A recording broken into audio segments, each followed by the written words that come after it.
चलिए शुरू करते हैं lecture number 2 of basic maths, जो कि एरिया एंड पेरीमीटर का टॉपिक है।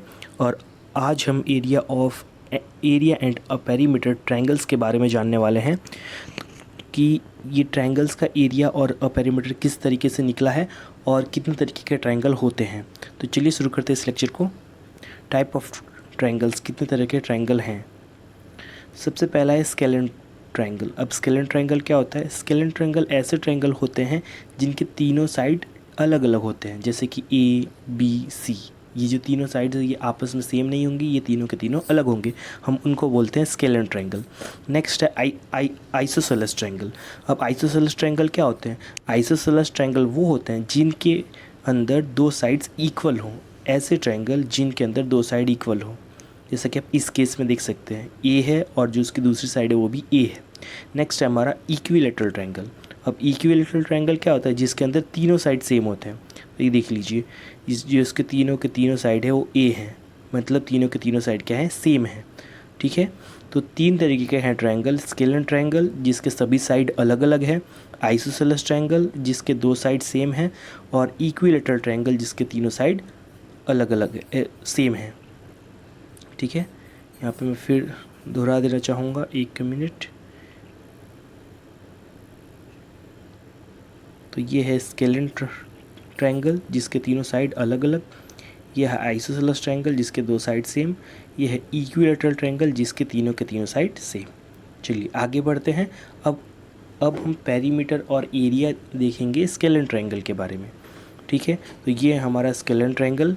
और आप जैसे कि जानते हैं, स्केलेन ट्रायंगल वो ट्रायंगल होते हैं जिसके तीनों साइड अलग अलग होते हैं। सो उसका पेरीमीटर कैसे निकलेगा? तो पेरीमीटर का ये वीडियो आई थिंक आपने देखा होगा रेक्टेंगल वाली सीरीज़ में, जो कि ये बेसिक ऑफ मैथ प्लेलिस्ट का ही एक हिस्सा है, जो मैंने इसके पहले वीडियो बनाया था रेक्टेंगल्स के बारे में। वहाँ ये मैंने आपको पेरीमीटर और एरिया दोनों को डिफ़ाइन किया था कि पेरीमीटर क्या होता है और एरिया क्या होता है।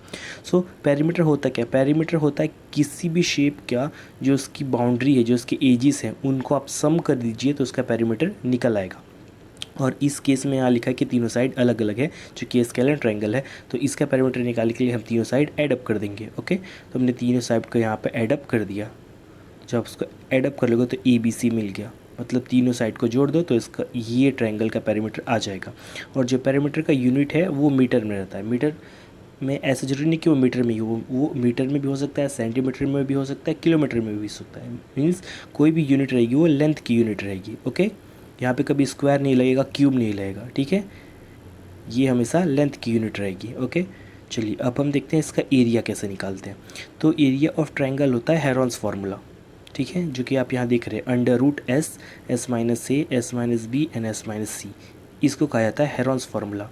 ठीक है, और जो एस है वो क्या है? एस है यहाँ पे सेमी पेरीमीटर, जो कि पेरीमीटर का आधा है। पेरीमीटर का आधा जिसे कहा जाता है सेमी पेरीमीटर। ओके, और यहाँ जो आप एरिया देख रहे हैं इसकी यूनिट होगी मीटर स्क्वायर या सेंटीमीटर स्क्वायर या किलोमीटर स्क्वायर। ओके, क्योंकि यहाँ पे कोई भी यूनिट होगी उसके ऊपर पावर 2 लगा रहेगा, मीन्स वो स्क्वायर फॉर्म में होगा। अगर सेंटीमीटर है तो सेंटीमीटर फिर पावर 2 मतलब सेंटीमीटर स्क्वायर। ओके, किलोमीटर है तो किलोमीटर फिर पावर 2 यानी किलोमीटर स्क्वायर। तो कोई भी एरिया गिवन है वो हमेशा स्क्वायर यूनिट में रहता है, यह ध्यान दीजिए। ठीक है, लेंथ की यूनिट रहेगी और उसके ऊपर पावर 2 रहेगा, मीन्स वो एरिया की यूनिट है। इस तरीके से आप पहचान भी सकते हैं। सपोज़ कहीं आपको डाटा लिखा है दैट मैं थोड़ा एक और नेक्स्ट स्लाइड में रहता हूँ, वहाँ मुझे स्पेस मिल सके, तो यहाँ मैं आपको लिख के दिखा रहा हूँ। जैसे कि मान लीजिए यहाँ लिखा है 760 मीटर स्क्वायर। तो आप सिर्फ यही देख के पहचान जाएंगे कि ये कोई ना कोई एरिया को डिफ़ाइन कर रहा है। किसको डिफ़ाइन कर रहा है? एरिया को, क्योंकि एरिया की जो है यूनिट वो स्क्वायर फॉर्म में रहती है। ये मीटर हो, सेंटीमीटर हो, किलोमीटर, फ़र्क नहीं पड़ता, अगर ये स्क्वायर में है तो ये डेफिनेटली कोई ना कोई एरिया है। ओके, एक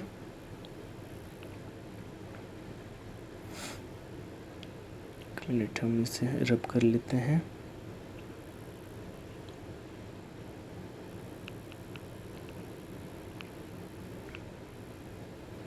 नाउ अब हम देखेंगे आइसोसेलेस ट्रायंगल के बारे में।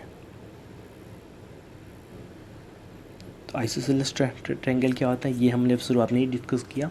आइसोसेलेस ट्रायंगल वो होते हैं जिनके दो साइड सेम हो, ठीक है। तो ये हमारे केस में ये साइड और ये साइड क्या है, सेम है। अब इसका पैरामीटर क्या कैसा आएगा, जैसे हमने स्केलेन के फॉर्म में फाइंड किया था, तीनों साइड को जोड़ दो, यहाँ पे दो साइड सेम सेम है तो क्या हो जाएगा, 2a हो जाएगा, ठीक है। नेक्स्ट जो इसकी भी है पैरामीटर की यूनिट वो मीटर होगी, और इसका मैं आपको ये डिटेल इसके पिछले स्लाइड में दे चुका हूँ, ठीक है। नेक्स्ट इसका भी एरिया कैसे हम फाइंड करेंगे, बाय यूजिंग हेरॉन्स फार्मूला। और यहाँ पे क्या होने वाला है, दो साइड सेम हो जाएगी, तो जो कि ये चीज़ और ये चीज़ क्या हो जाएगी, सेम सेम हो जाएगी, और सेम चीज़ है मल्टीप्लाई में मतलब स्क्वायर, ठीक है। और जब ये स्क्वायर हो जाएगा तो ये ऑटोमेटिक इस रूट से बाहर आ जाएगा, ठीक है। और ये एस क्या है, सेमी पेरीमीटर, ये रहा हमारा पेरीमीटर, और उसको हाफ कर देंगे तो हो जाएगा सेमी पेरीमीटर, ठीक है। और जो एरिया की यूनिट होती है मीटर स्क्वायर। तो ये देखिए ये दोनों सेम सेम था तो यहाँ पे स्क्वायर हो गया, और चूँकि ये स्क्वायर और इस रूट के अंदर है तो जैसे ही ये वाली वैल्यू, चूँकि ये स्क्वायर में है तो ये इस रूट से बाहर निकलेगी, तो ये सिर्फ एस माइनस ए यहाँ पर बाहर आ जाएगा, और ये पूरी वैल्यू इस रूट से बाहर निकल जाएगी, ठीक है। तो एस माइनस ए यहाँ आ गया बाहर, और ये पूरी जो वैल्यू थी ये भी इस रूट के बाहर है, सिर्फ एस माइनस वन बचेगा, और ये बाकी एस और S minus B same to same यहाँ पे रह जाएगा, ओके। तो आइसोसेलेस ट्रायंगल का एरिया निकालने के लिए हम ये फॉर्मूला यूज़ करेंगे। नाउ आगे बढ़ते हैं हम इक्विलैटरल ट्रायंगल की तरफ। अब इक्विलैटरल ट्रायंगल कौन से, जिनके तीनों साइड सेम होते हैं, ठीक है। यहाँ पे टू साइड लिखा है, लेकिन यहाँ पे इसको थ्री कंसिडर कीजिए, ये मैंने इसको ये एडिट नहीं किया, okay. So ignore this thing, मैं इसको यहाँ रब कर देता हूँ, डार्क कर देता हूँ ताकि आपको ना दिखे, और यहाँ लिख देता हूँ 3, having 3 sides, all 3 sides equal, okay.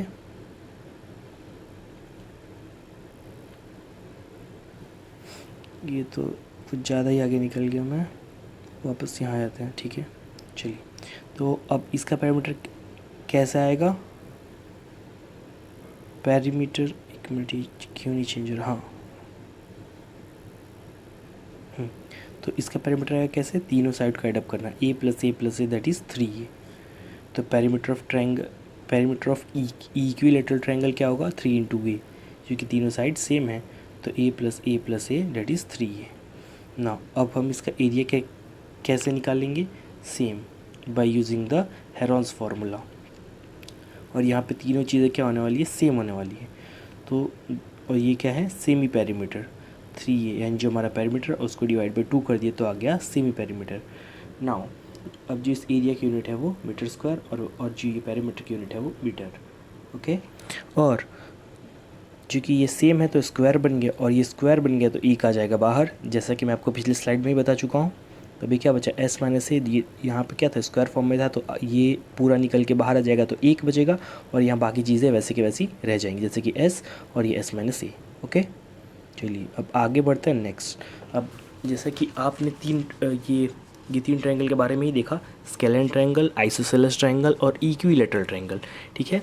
और एक और भी है ट्रायंगल जिसको कहा जाता है राइट एंगल ट्रायंगल। तो उसका पैरीमीटर और उसका एरिया कैसे फाइंड करते हैं ये हम अब देखेंगे। So our next triangle is right angle triangle. अब राइट एंगल ट्रायंगल कैसे पहचानेंगे, ये देख के, जहाँ बॉक्स जैसा बना है ये हमें दिखाता है 90 डिग्री। जहाँ भी आपको बॉक्स जैसा दिखेगा ये आपको डिनोट करेगा 90 डिग्री, ओके। चलिए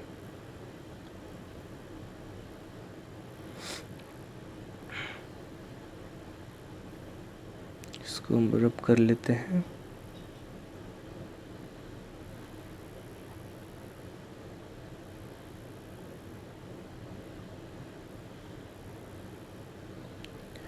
नाउ तो ये जो राइट एंगल ट्रायंगल है ये उसमें उसकी सबसे लॉन्गेस्ट साइड है जिसको हम हाइपोटेनियस के नाम से जान जाते हैं। और ये क्या उसका बेस है जो कि हमने यहाँ पे सी माना हुआ है, और जो हाइपोटेनियस इसकी सबसे लॉन्गेस्ट साइड है उसको बी माना हुआ है। और ये जो सीधा सीधा परपेंडिकुलर हाइट है जिसे हम हाइट के नाम से जानते हैं, और हमने उससे ए माना हुआ है, ओके।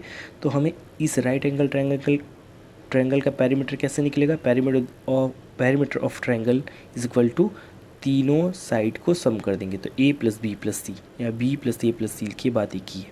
ओके, जो इसकी भी यूनिट होगी वो भी मीटर में। नाउ एरिया इसका भी कैसे होगा, एरिया होगा half into base into height. यहाँ अगर आप चाहें तो हेरोल्ड्स फार्मूला से भी यूज़ कर सकते हैं, लेकिन हेरोल्ड्स फार्मूला काफ़ी लेंदी पड़ता है, ठीक है। और राइट एंगल ट्रायंगल का बेनिफिट यही है कि अगर आपके पास सिर्फ बेस और हाइट हो तो आप इसका एरिया फाइंड कर सकते हो। इसकी तीसरी साइड ये आपको पता हो चाहे ना हो, आप अगर पास ये अगर वो राइट एंगल ट्रायंगल है और अगर आपके पास उसका बेस और हाइट है तो आप उस ट्रायंगल का एरिया फाइंड कर सकते हो। और जो इस एरिया की यूनिट होगी वो हमेशा मीटर स्क्वायर में।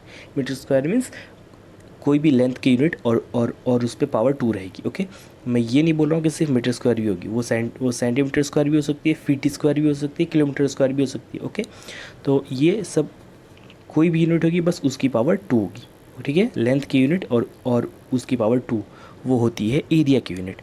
नाउ हम एक दूसरे टाइप का राइट एंगल ट्रायंगल देखते हैं, ठीक है।